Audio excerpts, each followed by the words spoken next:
Sierra was on the bus and ready to unwind after a long day of school when he heard an unusual noise coming from under his seat. Thanks to his rowdy classmates, he couldn't even tell if the sound was real or imagined, and he had no idea what consequences it would soon have. When most people imagine what a superhero looks like, they envision a guy in tights and a cape. But rarely do they consider that a hero might be a fifth grader. And yet that's exactly what one elementary school student became when a freak school accident forced him to reveal his true identity. The day started out like any other typical day in Tampa, Florida. In other words, it was very hot at 85 degrees Fahrenheit. But as a Floridian, Nicholas Sierra and his classmates were used to the heat as they waited for their bus at Mary E. Bryant Elementary School. Sierra breathed a sigh of relief when he saw Bus 72 pulling up. In fact, he and the other young passengers waved at Lenoir, the bus driver, as they boarded the bus. Lenoir had just moved to Tampa to be with his family, but a forthcoming event threatened to separate him from his loved ones forever. Sierra and his classmates were used to getting on the school bus at the end of the day, so nothing felt odd as they stepped foot in the vehicle. But they had no idea then what trouble would unfold in just a few minutes. Sierra and his fellow fifth-grade students took their seats on the bus, but they couldn't sit wherever they wanted. Kindergartners had to sit in the front rows while the other rows were designed for first, second, third, fourth, and fifth graders. And since Sierra and his pals were fifth graders, they had to sit in the back. Sierra sat by the back window and watched as the bus filled up with the other kids, just like every other school day afternoon. But there was nothing typical about what was about to happen on the way home. But would he be ready to spring into action when the time was right? Sierra wore a reflective green safety belt because he was one of the school's junior safety patrollers. He had sworn an oath to enforce traffic safety and protect his other students. This meant he was also responsible for helping bus drivers get students to and from school, among other things. But what happened next tested his skills as a safety patroller. The Hillsborough County school buses had been Mary E. Bryant Elementary School's primary mode of transportation for students for more than 20 years. But Lenoir had just moved back to Tampa after living in Washington, D.C., and the 64-year-old had been driving the bus for a week. Was he qualified? School buses are usually in operation for many, many years, and this one was a bus that had been used multiple times before. Of course, there are checks that must be made before a bus is driven, but those checkups can't always find every possible flaw in a vehicle.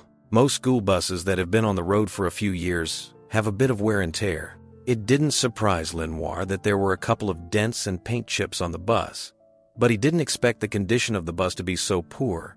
As usual, the kids on the bus were loud and rowdy, so Lenoir wasn't able to hear that something was wrong with the vehicle. However, Sierra, who had dozed off, woke up suddenly after hearing what sounded like a strange, metallic sound underneath the bus. Unbeknownst to the driver of the bus, there was something in the inner workings of the bus that wasn't working properly, and this flaw would soon make itself known to one of the passengers on the bus. Although Sierra didn't know it, what he was hearing was the brakes of the bus, which had just broken. This meant that the vehicle would soon have trouble stopping, which would set their track off course. As Bus 72 continued to race down the street, the unusual metallic squealing grew louder and louder, but Sierra was apparently the only one who had noticed it. Was it all in his head, or was something happening to the inner workings of the bus? Suddenly, all the kids realized how fast and reckless Lenoir was driving.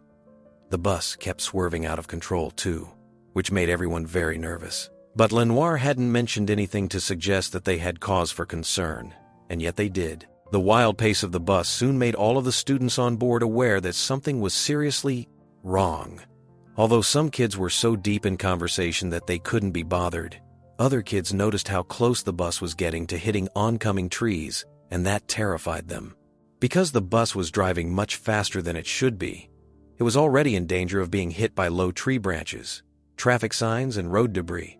The bus soon collected some damage to its exterior, but thankfully, all of the kids inside were still safe. Lenoir soon shouted out, "Everybody hold on!" But because the children were having conversations of their own, many of them didn't hear the driver, and a few others heard the warning but didn't understand why the driver would say that. It was also evident to everyone else on the road that something was seriously wrong with the out-of-control school bus.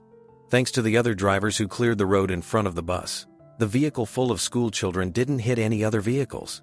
Having never suffered a vehicle failure this bad in his career, Lenoir feared for the worst. It took everything in him to not let the children behind him know just how serious the situation was, although all of their lives were in danger. If the bus hit just one other vehicle, everyone in the bus and other vehicle could suffer horrible consequences.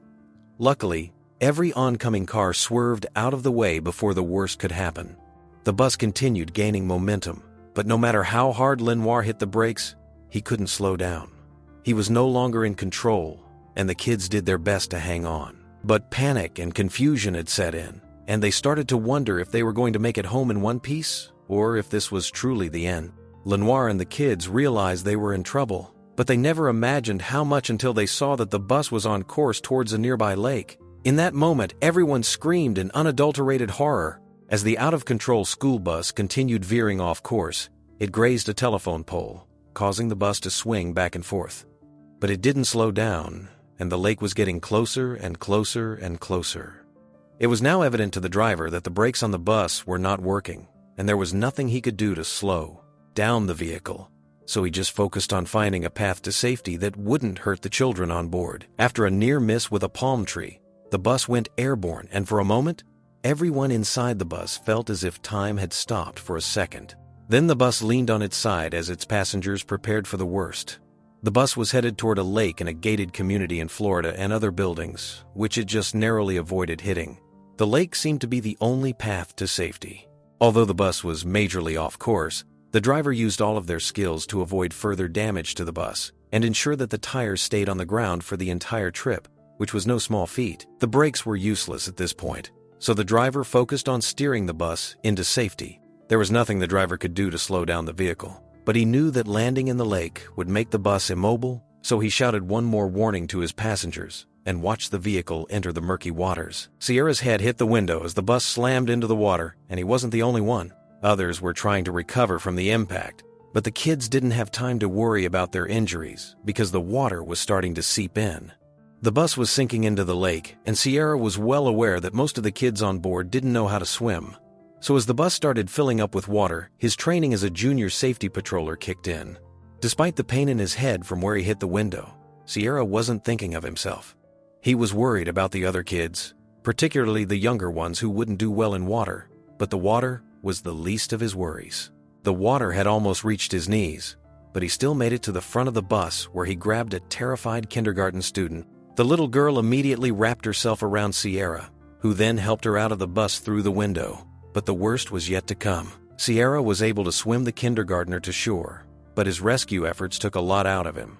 So he took a moment to gather himself, and that's when he saw the most terrifying thing lurking in the water. Sierra was well aware that crocodiles and alligators were common in Florida, but people were at a higher risk of encountering one in the water, which is where the bus had landed, and then he panicked when he saw what the kids were doing. The older kids had managed to climb out of the bus and swim to shore, but the younger kids were struggling to stay afloat, and some were even stuck inside, along with one other person. And Sierra knew that time was of the essence as danger slithered closer to the bus. There was an unknown presence in the water, in the form of terrifying animals, but the kids escaping the bus didn't yet know this, and Sierra and Lenoir didn't want them to know, so they wouldn't be any more scared than they already were. Looking back on the moment, the 10-year-old student looked back on the crash and let everyone know what was going through his mind. He decided to use his time to save other students because it wouldn't be fair if they died and I lived. Sierra realized that Lenoir and a few of the other young kids were still on the bus, and despite the fact that an alligator was lurking nearby, the 5th grader dove into the lake and grabbed a 1st and 2nd grader from the bus and swam them to safety. After freeing all the kids and directing them towards the shoreline, Sierra and Lenoir started heading to safety too, but a dangerous alligator was nearby, and people on the shore started screaming to warn him. As soon as they got to dry land, they warned the kids to stay away, to avoid being the alligator's next victim. Just moments after the bus's crash, the local fire department arrived at the scene to help the injured passengers. They were stunned by the heroic work done by the bus driver and students on board, because the accident could have been much worse. Fortunately, no one was hurt, and once the news got wind of what was happening, they reported it. That's how Sierra's parents, Michael and Deborah, and the other parents learned of the horrific accident and drove to the scene of the accident. When some of the parents of the children on board heard that their children were involved in a bus crash, they immediately feared the worst.